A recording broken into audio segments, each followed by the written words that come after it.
La situation dans la caverne d'En-Gedi, 1 Samuel 24, était une occasion unique pour éliminer son persécuteur. C'est du moins ce que pensaient les gens de David, et leurs déclarations ne manquaient pas d'assurance. Voici le jour où l'Éternel te dit, je livre ton ennemi entre tes mains, traite-le comme bon te semblera. Bien que David résistât à cette suggestion, il commit cependant un acte répréhensible.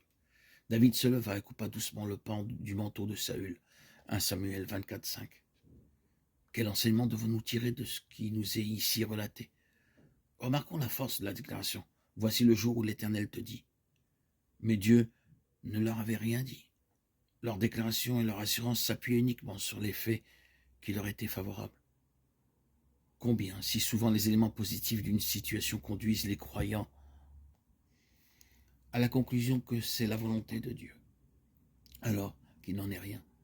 Il nous faut apprendre à rechercher dans notre esprit ce que dit la vie en faisant appel au Saint-Esprit quant à la chose ou la situation considérée. La pensée de l'esprit est vie et paix, Romains 8, 6. C'est ce que dit en nous la vie qui doit être considérée en premier lieu, et non pas les éléments extérieurs, qui, bien que favorables, peuvent ne rien signifier dans le plan de Dieu à l'égard de sa volonté. Dans cette situation, Dieu ne pouvait approuver le geste de David, bien que dépourvu de violence, car c'était quand même une atteinte portée à l'autorité établie.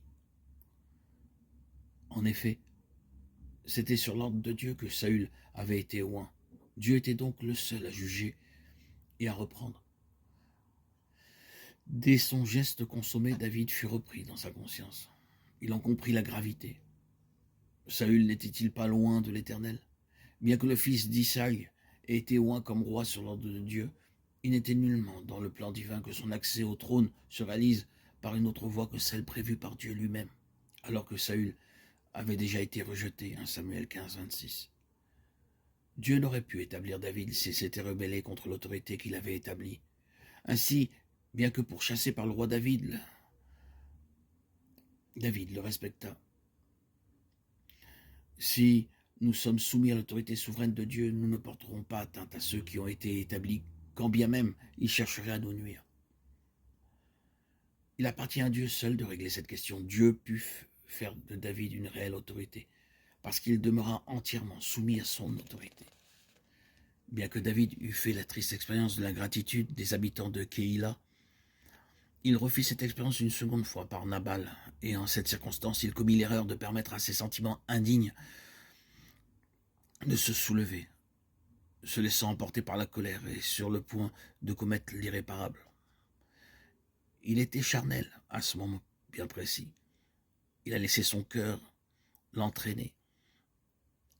Et ce récit nous rapporte que David et ses gens n'avaient causé aucun outrage au berger de Nabal et ne lui avaient rien enlevé pendant tout le temps qu'il avait été à Carmel. Et David espérait recevoir en retour de la part de Nabal quelque nourriture en bétail ou autre vivre. Le renvoi des serviteurs de David, accompagné de la réflexion de Nabal, l'emmena à la décision de sa perte et celle de sa maison. Mais la sagesse d'Abigaïl fut le moyen utilisé par Dieu pour que cette décision n'aboutisse. La situation en elle-même revêtait, il est vrai, un caractère injuste de la part de Nabal. Cependant, bien qu'il en fût ainsi, il est important pour notre instruction d'en tirer l'enseignement. Il ne fait aucun doute que le respect des personnes et des biens relevés est témoigné de ses qualités morales. Toutefois, sa réaction montre qu'il y a derrière ce que nous faisons une note de corruption qui se révèle en ce que nous éprouvons intérieurement et par le désir d'être reconnus, justifiés à nos yeux en regard du bien que nous avions fait. Dans notre propre expérience, il en est souvent ainsi, n'est-il pas vrai? Même dans les choses de Dieu, nous aimons que l'on reconnaisse ce que nous faisons. Mais le Seigneur sait et connaît ce qu'il y a en nous. Aussi, ses voies sont toujours en vue de nous amener à la connaissance de ce que nous sommes. Ce sentiment de frustration que nous éprouvons relève de cet élément de corruption qui se trouve lié au cœur naturel, à notre chair. C'est pourquoi le Seigneur s'attachera à ce que la croix détruise cela en nous. Tout ce que nous faisons doit être empreint d'un réel désintéressement, dans un esprit de détachement de toute rétribution, de toute reconnaissance. Cela demande l'action profonde de la croix, car il faut que cette duplicité qu'il a tout au fond de nous-mêmes et qui consiste en cet accord tacite entre ce que nous faisons et la pensée d'en être reconnu soit mise en lumière et crucifiée.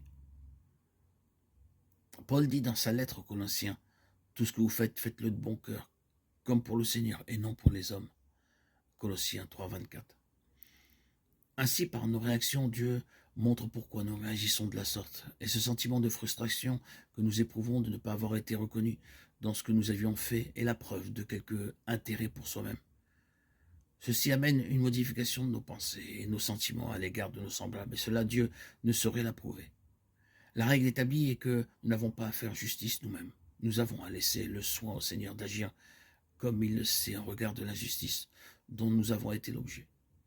Dieu permet de telles situations dans le but de nous apprendre à tout supporter par amour pour lui. Laissons-lui le soin quant au choix du règlement. David eut à apprendre à travers des voies de souffrance une telle leçon, dont l'écho nous parvient par le psaume 37. Garde le silence devant l'Éternel et espère en lui. Ne t'irrite pas contre celui qui réussit dans ses voies, contre l'homme qui vient à bout de ses mauvais desseins. Laisse la colère, abandonne la fureur, ne t'irrite pas, ce serait mal faire. Notre récompense ne se trouvera jamais dans la reconnaissance manifestée par les hommes, mais en Dieu seul. Ce n'est que lorsque la mort fait en nous son œuvre que se réalise la libération de ce que nous sommes. Cela ne signifie pas que nous demeurions insensibles à l'ingratitude ou à l'injustice, mais nous saisirons ces situations pour remercier le Seigneur, qui les permet dans le but que la croix atteigne toujours plus profondément la source de nos réactions, celle de notre vie naturelle. Nous pourrons alors prier pour nos semblables, tout en laissant la voie libre au Seigneur de leur parler ou d'agir selon ce qu'il aura décidé. L'œuvre subjective de la croix s'accomplit en vue de maîtriser et d'annihiler le caractère et la mentalité de l'homme naturel en nous, afin que l'Esprit de Christ pénètre l'homme intérieur et exerce depuis notre esprit son action sanctifiante sur toutes nos facultés, en les amenant sous son contrôle.